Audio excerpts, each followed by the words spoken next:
Friends, welcome back to my YouTube channel. Today we are going to discuss a very important case of law of torts, that is Donoghue versus Stevenson. This case was held in 1932. The principle used in this case were doctrine of negligence and neighbors principle. On 26th August 1928, the appellant Mrs. Mary M. Allister or Donoghue consumed the contents of a ginger beer bottle bought by her friend. The bottle was bought from Well Meadow Cafe and manufactured by the respondent. The respondent, once she had consumed a major portion of the beer, poured the rest of the contents into a glass. It was then discovered that the beer had decomposed remains of a snail in it.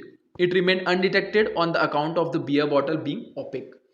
26 अगस्त 1928 को Donohue जो कि appellate है यहाँ, उन्होंने अपने friend के द्वारा खरीदे हुए जिंजर बियर बॉटल के कंटेंट्स को कंज्यूम कर लिया और वह बॉटल वेल मिडो कैफे से खरीदी गई थी और साथ ही में रेस्पोंडेंट्स के द्वारा मैन्युफैक्चर की गई थी।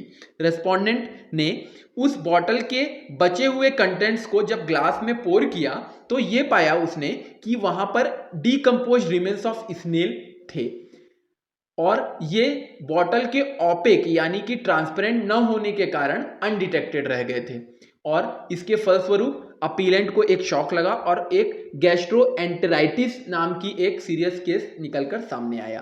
तो यहां पर अपीलेंट ने एक केस फाइल कर दिया रेस्पोंडेंट के अगेंस्ट, जो कि डेविड स्टीवेंसन उनका नाम था और जो कि मैन्युफैक्चरर थे जिंजर बियर बॉटल के, उनके खिलाफ एक केस फाइल कर दिया।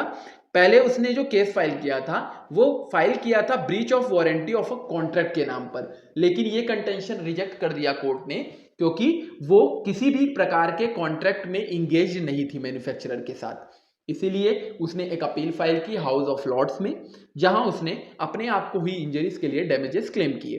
तो इस केस में दो इश्यूज मेजरली हेल्ड हुए। पहला, whether the manufacturer had any responsibility towards the appellant in the absence of any contractual relationship between the two। क्या मैन्युफैक्चरर की किसी भी प्रकार की कोई रिस्पॉन्सिबिलिटी है अपीलेंट के प्रति बिना किसी कॉन्ट्रेक्चुअल रिलेशनशिप के ऑकर हुए बिना। और दूसरा, एक इस्टेब्लिश फैक्ट यहां पर इस्टेब्लिश किया गया और यह बोला गया कि कॉन्ट्रैक्ट किए बिना किसी भी प्रकार की ड्यूटी ऑफ केयर ओ नहीं करता है manufacturer, except in some few cases, कुछ केसेस को छोड़कर। तो उसी में से पहला एक्सेप्शन है where the product was inherently dangerous and the manufacturer failed to warn the consumer. जब प्रोडक्ट इनहेरेंटली डेंजरस नेचर का है और मैन्युफैक्चरर ने कंज्यूमर को वार्न नहीं किया है। और दूसरा केस है when the product was dangerous as a result of any defect and the defect was concealed by the manufacturer from the consumer.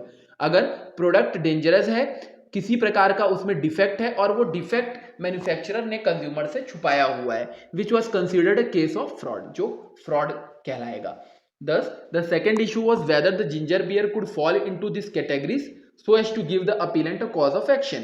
तो यहां पर जो सेकंड इशू बन रहा है वो ये बन रहा है कि क्या जिंजर बियर इन दोनों में से किसी एक कैटेगरी में फॉल करती है और क्या अपीलेंट का ये कॉज ऑफ एक्शन अराइज यहां होता है। So, the judgment was delivered in favor of the appellant. It was delivered by majority of 3:2 with the dissenting judgment given by Lord Buckmaster and Lord Tomlin।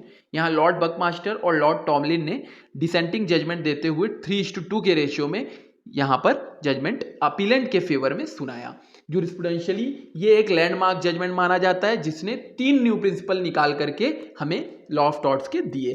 To begin with, negligence was established as a tort whose breach could invite legal action. पहला, उन्होंने ये बताया कि negligence जो है वो एक tort है और उसके ब्रीच होने पर आपके ऊपर एक लीगल एक्शन लिया जा सकता है। It was laid down that if the plaintiff has suffered injuries और loss of property owing to the respondent's negligence to take due care.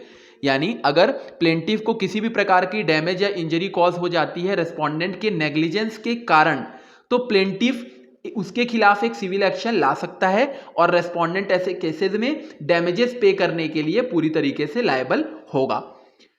दूसरा, the present case was a stark shift from this position as the appellant was allowed to extract damages in absence of any such contract making the manufacturer liable for the injuries sustained as a result of consumption of his product. यहां पर दूसरा जो major principal निकल करके आया वो ये आया कि भले ही किसी प्रकार का कॉन्ट्रैक्ट मैन्युफैक्चरर और अपीलेंट के बीच में नहीं हुआ था, उसके बावजूद भी अपीलेंट एक्सट्रैक्ट कर सकता है डैमेज या फिर कर सकती है डैमेज मैन्युफैक्चरर से, अगर उसने उसके प्रोडक्ट को कंज्यूम किया है और उससे उसे किसी प्रकार की भी इंजरी हुई है तो।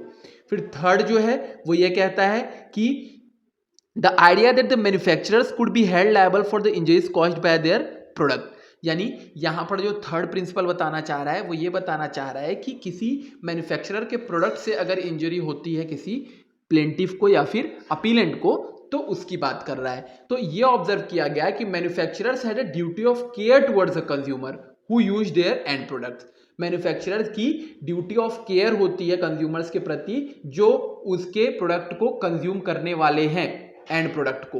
रीजनेबल केयर उसको हमेशा रखनी चाहिए, और अगर वो उस रीजनेबल केयर को नहीं रखता है जिससे कि कंज्यूमर्स के लिए वो हार्मफुल हो सकता है, तो वो उसके लिए डैमेजेस देने के लिए पूर्ण रूप से लायबल होगा। इस बात को बहुत ही इंपॉर्टेंट रूप से इस केस में समझाया गया। अब इसी केस में एक नेबर्स प्रिंसिपल निकल करके आया, तो हम उसे भी देख लेते हैं ये क्या है। The famous neighbour principle was also devised in Donoghue versus Stevenson. It was with this principle's aid that the appellant was compensated for the injuries she sustained despite being a third party to the original contract. यहां पर यह बोला गया कि भले ही appellate यहां पर party नहीं थी, थर्ड पार्टी थी, उसके बावजूद भी ओरिजिनल कॉन्ट्रैक्ट किए हुए बिना भी यहां पर प्लेंटिफ को या अपीलेंट को, डोनेग्यू को यहां पर डैमेज दिए जाने की बात कही गई। इस प्रिंसिपल के अंदर में the boundaries of the tort of negligence were expanded beyond the tortfeasor and the immediate party. यहां पर जो बाउंड्रीज थी टॉर्ट ऑफ नेग्लिजेंस की उसको एक्सपेंड किया गया और इसके एम्बिट को वाइडन किया गया और बोला गया हर वो व्यक्ति यहां पर इंक्लूड होगा जो सामने वाले मैन्युफैक्चरर की नेग्लिजेंस से अफेक्ट होगा। और इस केस में डोनेग्यू यहां पर पार्टी नहीं थी कॉन्ट्रैक्ट की, और उसने चूंकि वो बॉटल अपने फ्रेंड से रिसीव की थी, बट उसके बावजूद भी वो डैमेजेस क्लेम कर सकती है। But as per this principle she was designated the title of a neighbour, और यहां पर लेकिन इस प्रिंसिपल के अकॉर्डिंग उसको नेबर का टाइटल दिया गया जो कि नेग्लिजेंस से अफेक्ट हुई और डैमेजेस के लिए एंटाइटल्ड हुई। लॉर्ड एटकिन ने डिफाइन किया नेबर वर्ड को लीगल पार्लेंस में। ये कहा उन्होंने कि anyone who would be closely and directly affected by one section and proper care must be taken to avoid causing any injury और लॉस। उन्होंने ये बताया कि लीगल पार्लेंस में अगर लीगल दृष्टि से देखा जाए तो नेबर की डेफिनेशन वो है जो कि आपके कार्यों से क्लोजली और डायरेक्टली अफेक्ट हो जाता है अगर आप किसी भी प्रकार की प्रॉपर केयर एक्सरसाइज नहीं करते हैं तो आज हमने यहाँ पर डोनेग्यू वर्सेस स्टीवेंसन के केस को पूरे डिटेल में समझा। ऐसे ही और केस लॉस को डिटेल में समझने के लिए आप हमें कमेंट बॉक्स पर अपने सुझाव दे सकते हैं। ऐसे ही और इन्फॉर्मेटिव वीडियोस के लिए हमारे चैनल को सब्सक्राइब करना ना भूलें और हमारे साथ जुड़े रहें। धन्यवाद।